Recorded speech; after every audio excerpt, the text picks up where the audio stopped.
Viewers, we have been closely following this drug saga in which 𝗣𝙗𝙗 𝗍𝙗 and several others have been arrested, and 𝗣𝙗𝙗 𝗍𝙗's links to the movie industry as well as to the DMK politicians. Now the DMK politicians are trying a new spin. They are trying to say that this whole saga has a BJP connection to it. And to understand how they are threading the BJP into this is an interesting story on its own. So I'm going to talk to you about that. But first, let me explain to you what is going on. Well, this is what happened in Sydney. In Sydney, that's where the consignment which had desiccated coconut with pseudoephedrine was confiscated. And the person who had come to clear it was arrested. Turns out the person who was trying to clear it was a 25-year-old, and he was speaking only Tamil language. Evidently, he's a student in Australia. As to how Australian university system allowed somebody who is merely a Tamil-speaking person into its system is a question that the Australian authorities need to answer. Clearly, there was a racket that got him in the first place. Well, when the Australian court system figured out that this person can only speak Tamil, then they found one lawyer who is practicing in Sydney and requested him to represent this guy. Now, it turns out that this person has represented others in similar cases in the past also. And that's where these guys are trying to put some sort of a relationship. They are saying in 2017, there were two people who were caught smuggling drugs into Australia. And at that time, the Australian court system appointed a person by the name of Sundar, and he was someone who was connected with BJP, and that he's a Brahmin. You know, they love to do 3 or 4 things. They hate Hindus, but more than that, they hate Brahmins, because that is what was the lightning rod that their great mentor had told. And then when they try to see if this doesn't stick, they also want to add RSS and BJP connection. Sundar, as far as I know, has been practicing and living in Sydney for several years. People who are living outside of India are not going to be BJP members. Why?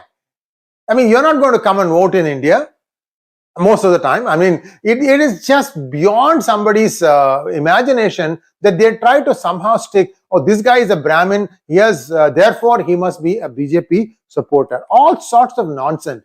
Now they are saying that the deeper we dig, the more we find out that there could be other political parties involved and other politicians involved other than DMK. So what they want to say is, we are already caught, now we are going to try and see if we can tar others with the same brush.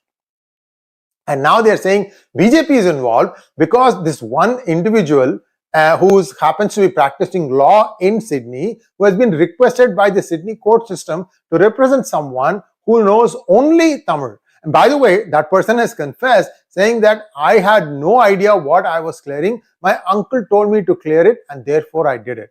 Whether this is standard language these guys use or not, I don't know. But interestingly, there's a place called Adhiramapatnam, very close to the Bay of Bengal on Tamil Nadu, which seems to be having a lot of these kinds of deals. And I don't have any update right now whether the NIA has raided these premises. If not, NIA should be seriously looking at this. Now, why all this is coming up is there is an attempt to try and smear someone who has no attachment with the BJP party, to try and say that the BJP is somehow implicating DMK in this deal. What imagination, what wild imagination these people have.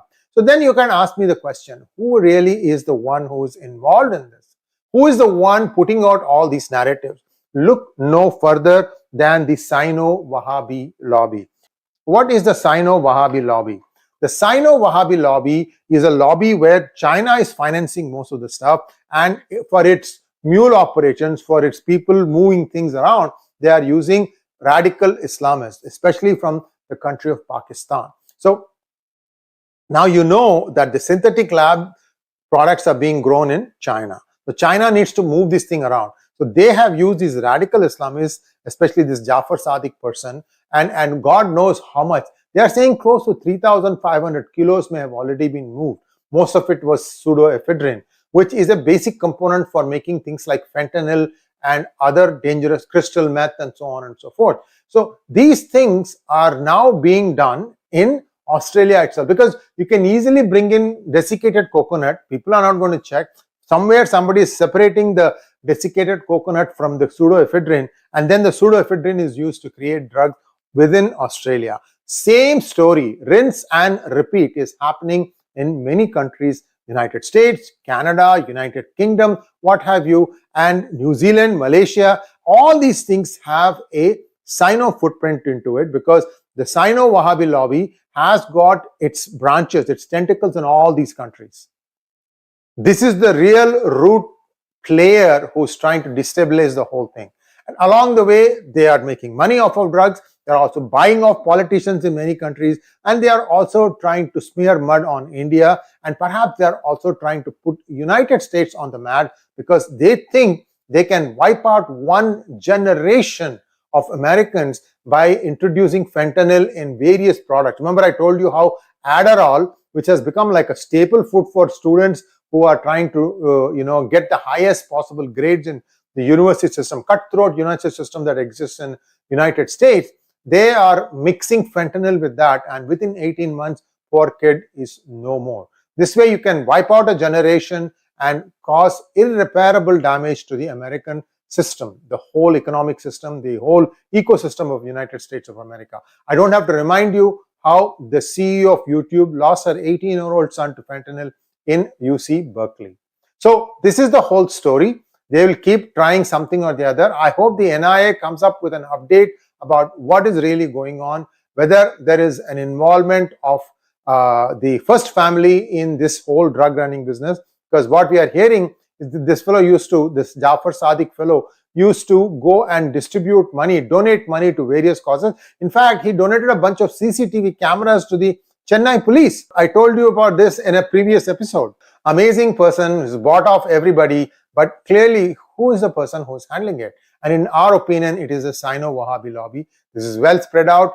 It's very dangerous. And all I can tell you to dear parents is, please watch out what your children are doing and make sure that they don't get into any bad habits. Thanks for watching. Please like, share, and subscribe to our channel. And please don't forget to click on the bell button for notifications.